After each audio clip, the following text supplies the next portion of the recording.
gets to actually have an oppressive laning phase, when he really gets to punish.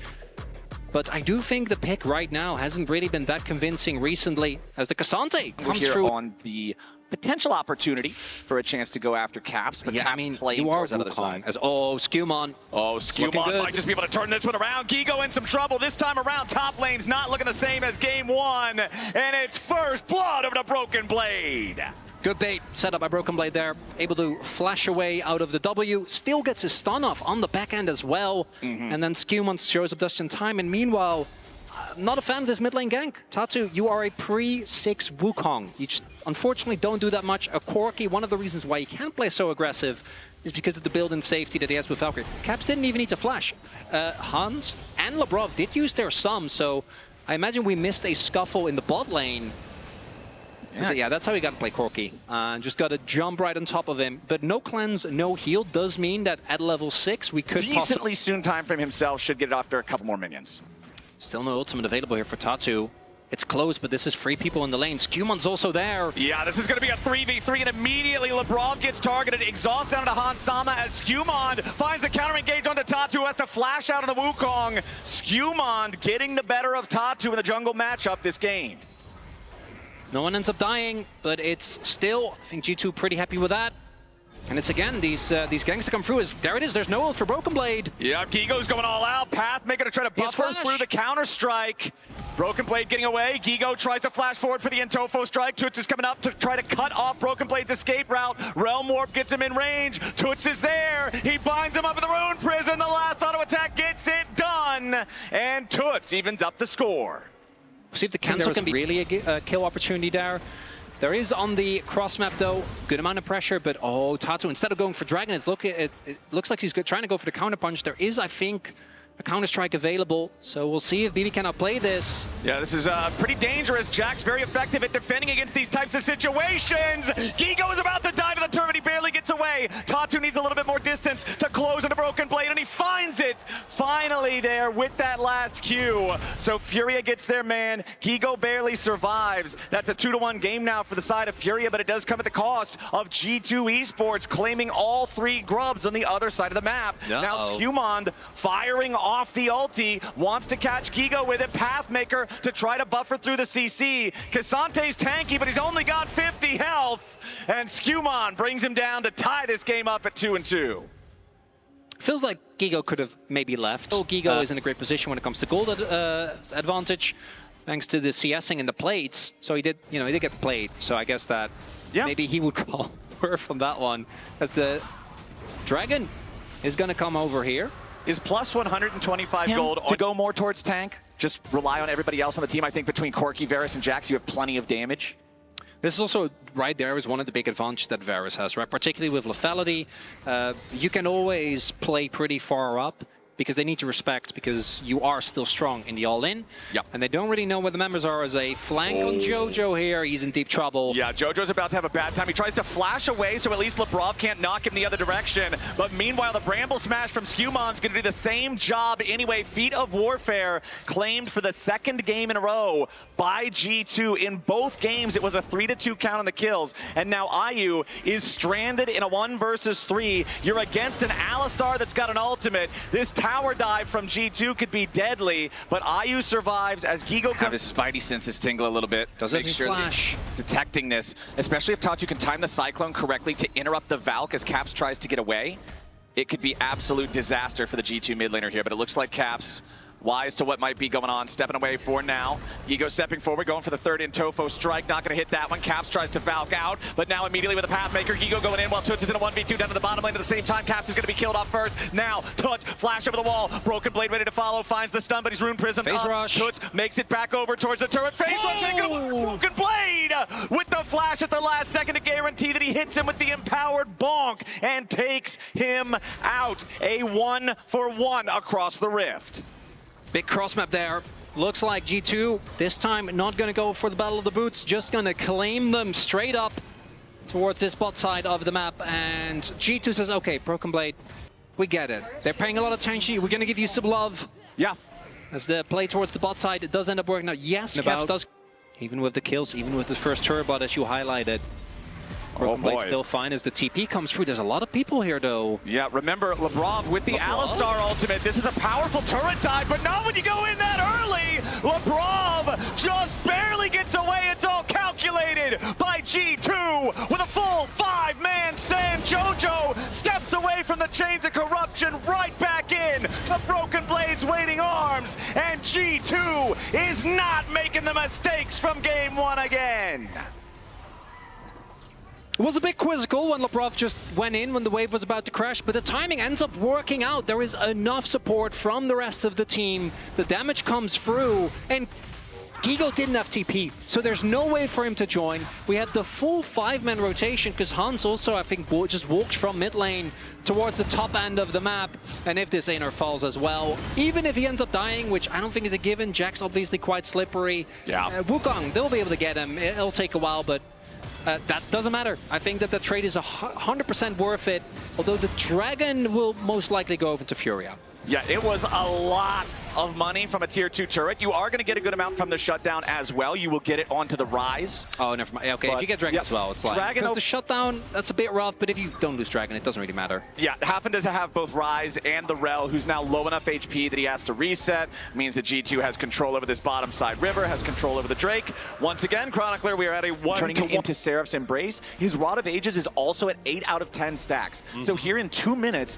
Toots is just going to have a massive power spike with that Rod of Ages alongside the Seraphs. Rise will be very powerful. And again, I have to give credit to Hans. We're always seeing these piercing arrows find Ayu as JoJo wanted to make the engage. Toots immediately realm warps into his own demise. He's got to be careful about this, as Tatu's not going to be taken very low. Toots trying to provide a little bit more damage to the Broken Blade as Tatu is in full retreat. Toots wanted to deliver his jungler into the enemy lines, but as Tatu is caught out of position, he is forced to retreat.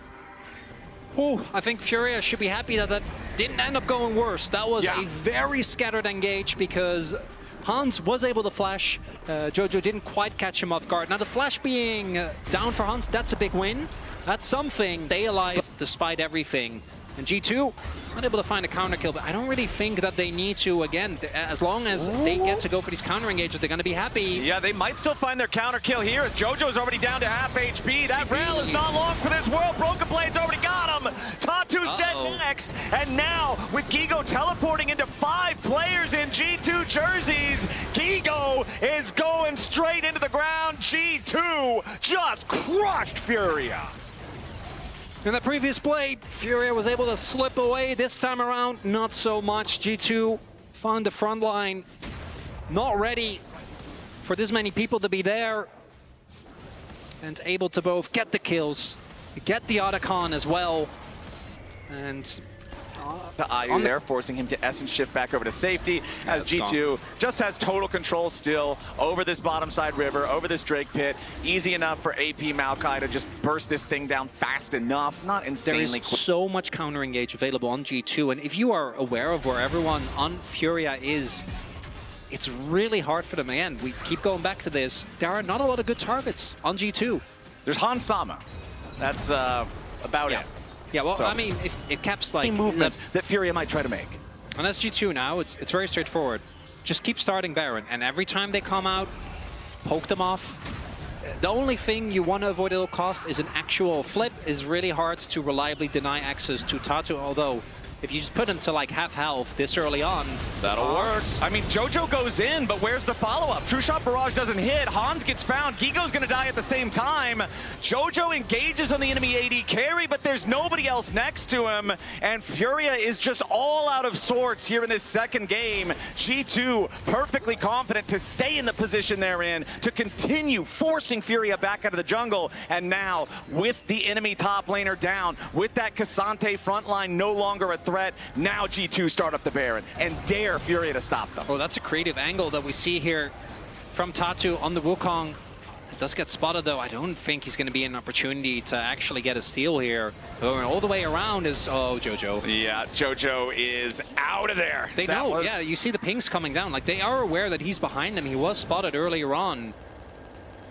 IU gets out, Toots gets out, but getting out is all they're going to get because the rest of G2, they've just got control over the Bear Pit. Tatu trying to be a man on a mission, but the only mission now is survive. Tatu will have to use his Cyclone to disengage. Broken Blade keeps on the chase. He's just going to force Behind Tatu. because it's already hard to regain any semblance of control against a team like G2 as IU. Oh boy. Yeah, that Maokai ulti is not going to give him anywhere to go. Trying to pop the cleanse to get out of it.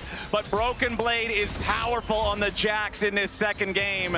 And Hans Sama's chains barely miss on JoJo, but Labrov ready to follow it up here with the pulverize into the headbutt. That's 2 for G2. And now it might just be something back for Furia. Gigo wants caps, but he has to trade his life to find it. 3 for 1 across the rift, as now it's only Toots and Tatu to try to defend, but they're nowhere near the lane being pushed, Chronicler. The tier 3 turret in bottom is already fallen. The inhibitor is the next target. It's 2 Baroned up cannon minions. It's the Rift Herald power, the Void Grub power, making sure that these structures fall that much faster as Tatu and Toots. The best thing they can do is... or trying to play the game truly becomes a nightmare, particularly with the amount of poke that's available. Like every single sapling, every single cork rocket. They've controlled pretty much everything, starting off with SkewMond's gank in the top lane for the first blood, then the counter gank in bottom to stop any chance of Tatu turning things around there. Toots just having to use the Realm Warp to try to get away to safety, as now SkewMond's ready to follow it yet again. Here comes the Nature's Grasp, immediately ready to lock up JoJo. The Rel once again beaten down before any effect can truly happen, as SkewMond tries to get away. G2 backing out, waiting for their cooldowns, as Furia continues to look for something, but Labrov is creating space. Hans backing back up again as IU gets the shutdown into Labrov, but Gigo is not strong enough to truly threaten the back line. G2 have lost their support, but they take out the enemy top and support at the same time. Toots wants caps. He doesn't find him yet. Toots stuck inside the hourglass, and his time's run out. Tatu trading with SkewMond as the AP Maokai finally falls there to the Wukong, but it does not matter. Toots was the only one left standing on Furia. Oh boy, I don't think he's going to keep standing for much longer either. Broken Blade stopping him from getting away with a Hex Gate, and Broken Blade gets the last kill for the delayed ace, as JoJo is so far behind it. For a decent amount of this play, it just doesn't really matter, right? They're able to take down JoJo very, very quickly. And then here it looks like maybe a turn is imminent, but actually taking that... He's going to bed. Might have a little bit of a headache in the morning after that Ignite, but also after the the soul point. Yeah, the Baron up as well. It's rough. It's rough. A little bit. About 10 seconds here on the Baron. Broken Blade, however, getting caught out a little bit, but he's still not dead. Tatu wants to follow, but he goes straight into the dirt instead. It was all calculated by Broken Blade. Ooh. Maybe he applies side lane pressure, but he calls people, or he pulls people over, right? That's all that really matters. This is again going to perfectly set up the dragon, basically the same time as before, but this time it will lead to the soul getting picked up, Hextech Soul.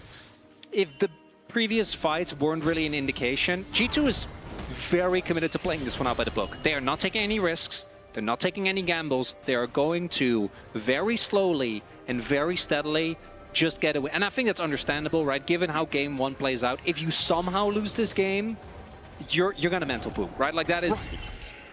That's not something that I think you can generally come back from. JoJo, I think, unfortunately, is still alive for a little bit. I don't think that little bit's going to be a whole lot longer, however, as he uses Magnet Storm. Might as well. By the time you're back alive, you'll have it again anyway. Hextech Dragon doing a little bit of damage onto the roster of Furia as Broken Blade goes for the flank yet again. IU trying to escape as the Realm Warp gets Toots back to safety, but Broken Blade already has the stasis ready to go to buy enough extra time. Turn it around, guarantee the unstoppable kill there onto Gigo as the piercing arrow. I praised him throughout the whole game, and that's a great example why Hans Sama is not missing on this Varus.